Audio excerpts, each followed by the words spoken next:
Hello everyone and welcome to Best Side Cycling. Welcome to part 2 of my ride from Seattle to Vancouver on my Brompton. This will be a whole playlist, so definitely just check out all the videos before if you missed any. In the last video, we just made it over here to Snohomish and we're gonna head right on to the Centennial Trail. So let's get right to it.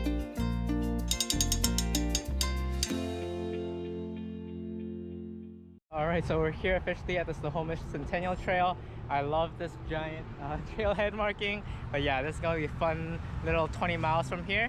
Let's just keep on rolling and we'll talk along the way. So today's video is going to be completely on the Centennial Trail. Starting at Snohomish, we're going to end off at Arlington for our sort of main lunch break, and it's sort of also the halfway point for the first day. So in this video, you're gonna get a super in-depth look in terms of this really long 30-mile trail, as well as I wanted to answer some of your questions about riding the Brompton, how I configured it, and how it really compares towards riding a normal bike for these type of distances. So starting off, here is the Centennial Trail. It is a 30-mile paved trail that starts from Snohomish and goes all the way to, I think, the Skagit County line. It passes through a lot of different cities, but also like a lot of different types of environments. So starting here from the south end, this is sort of what you get. It's sort of like more suburban. There's still crossings and traffic all around, but as we get deeper and deeper, it's gonna really turn into a more sort of trail in the forest. And then as we get close to Arlington, we end up back on sort of the side streets again. So definitely some variation, but something I'll just say off the bat, definitely would recommend people to try out if they aren't super comfortable with cars and just want to ride for a really long time.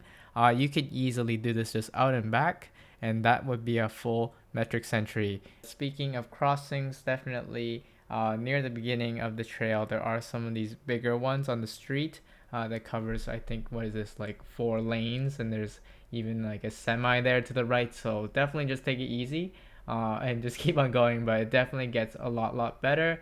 Pavement is super smooth, and overall the gradient is quite flat, but there is sort of lots of it where it's maybe like a 1 or 2% gradient, sort of steady along one way. So for today, the trail was fairly empty, and one change that I wanted to highlight that I made that I think really paid off were these inner bar ends here. So you can see my grip is a little bit more like a road bike on the hoods, and yeah, it just makes you in a little bit more of an aerodynamic position just going along. Definitely everything helps, but more importantly, for me, my main worry before the ride was definitely just around shoulder comfort. I never really ridden a flat bar bike for this long, so having something to just change it up really helped as I was just sort of plugging along here. You can see already a change of environment as we're not sort of in the suburban area, but there's also still these crossings with these huge roads and huge trucks, so just pay heed to that. But after a little while longer, we make it here to the Machias trailhead, and this is a rest stop for the actual RSVP event, so there will be sort of food and snacks all over. It's very memorable because I see the playgrounds and things around it. But yeah, definitely looks like proper fall here, and I'm definitely running into more people as we're going along. And then I had a question before asking about the route that I'm taking, and it is essentially the Cascade bike route for their RSVP event. I didn't make any modifications, and even on the day of that ride, I don't think there's any real traffic support that you get along anyway. So it's really similar, except for the dynamic, of course, being around a lot of people also doing the group ride. But of course, you're gonna run into others for the trail. And one thing that I love about the Brompton is that it just features a bell that I can use on demand. On your left. On your left. No worries. On your left. So those road bikers definitely gave me a funny look as a guy on a random little bike passes them. But on that note, talking about the Brompton, yeah, I was definitely holding on the flats here, probably around like 16, 17 miles per hour. So it's definitely pretty nice when you're holding a somewhat aero position. The Brompton, if I had to describe it to someone where it lies in terms of speed and how it feels, I put it between a traditional hybrid bike and a road bike. That might come off as pretty surprising to some of you, but I really recommend you try it. especially if you use the P-line model as well, where there's no internal hub. That goes even higher. But basically, I would say the main downsides of the Brompton is the smaller wheels holding less momentum than the traditional bikes do, so going downhill, as well as just its heavy weight when you eventually do the climbing, also sort of slows you down. Alright, so we're still going along here on the Centennial Trail. The thing about this trail is that a lot of it is actually slightly at grade, so it feels more hard at parts of it. That's completely normal. But yeah, the sun's starting to come out now a little bit more. Starting to look really nice. And not much people here right now on a Friday, almost noontime. So making good time, we're gonna keep on trucking. Yeah, this is definitely one of my most favorite parts of the ride. It's just so chill, and you can just ride at your own pace. Don't have to worry about cars or anything. So yeah, it's awesome that for the first day, this is like about like 25 miles of the entire ride. So you can sort of just cruise along here, and yeah, just enjoying the nature until later on we probably have to deal with some traffic. But sun is properly out now, and we can see the super cool fast recumbent bike. But yeah, this is my favorite section, just having sort of trees on both ends of you and just on a paved road. Feels really nice, but there is still going to be these crossings from time to time. But there is a big stoplight there, so it's okay. But there's also these amazing views that will come up here out on the left. So yeah, just a lot of nature overall. It really does feel and go on for a really long time. So it is a really great place if you want to go that extra distance but really don't want to ride with cars. At the very end of the trail, there's this really famous red barn. Unfortunately, our videos won't capture that as it's not actually on the route.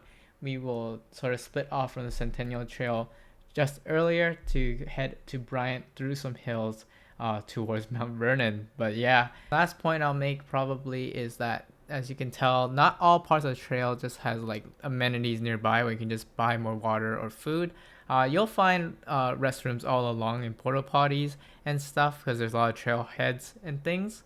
But just take that note, as after a little while we actually this trail transitions onto more of a sidewalk type of situation. And this will go on for a little while, so don't be too surprised when this comes up, as yeah, you have to deal with these crossings with sort of cars in the way and whatnot. But at least to their credit, the sidewalk is pretty wide and a lot of it is smooth enough. But what isn't smooth, of course, again, are railroad crossings. So we run into another case here where it is a pretty sharp turn onto these tracks, so you want to just be extra vigilant to make sure that you're going them pretty normal. So railroad tracks are definitely one of the top things to look out for, and these just reminded me again of the recent win we've had here in Seattle about the ones under the Ballard Bridge being paved over. I'm going to cover that as soon as I can, but yeah, definitely just make sure to stay upright.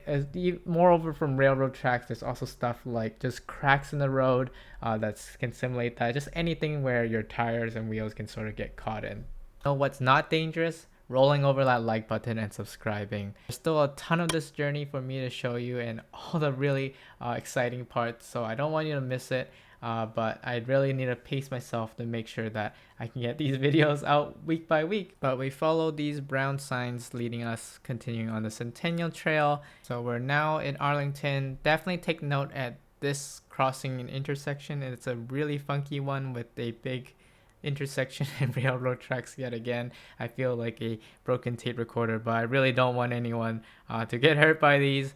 But around here is where you start to find a lot more amenities again. There is a bike store, and we're going to be stopping at where the RSVP rest stop is again, and I think that is called Legion Memorial Park.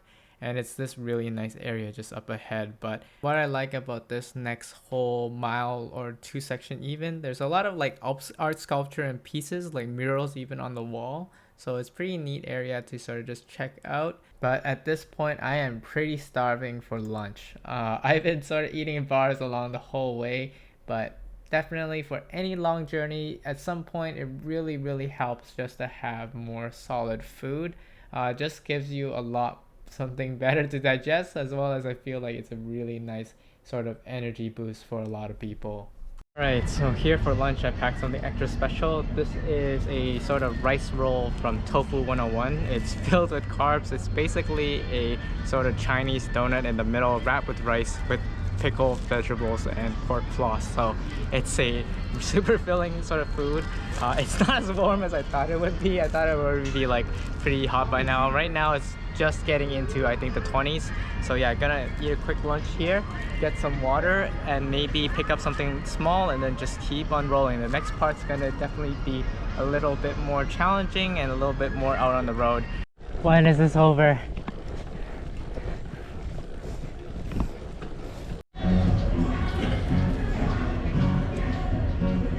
So as I'm enjoying my lunch and music here, not knowing what comes ahead, let me know in the comments below what you thought of this video and what more questions you have for me. I'll be sure to answer them in future videos. But yeah, eating some food, taking a pretty good rest here, and I'll see you all in the next video next week.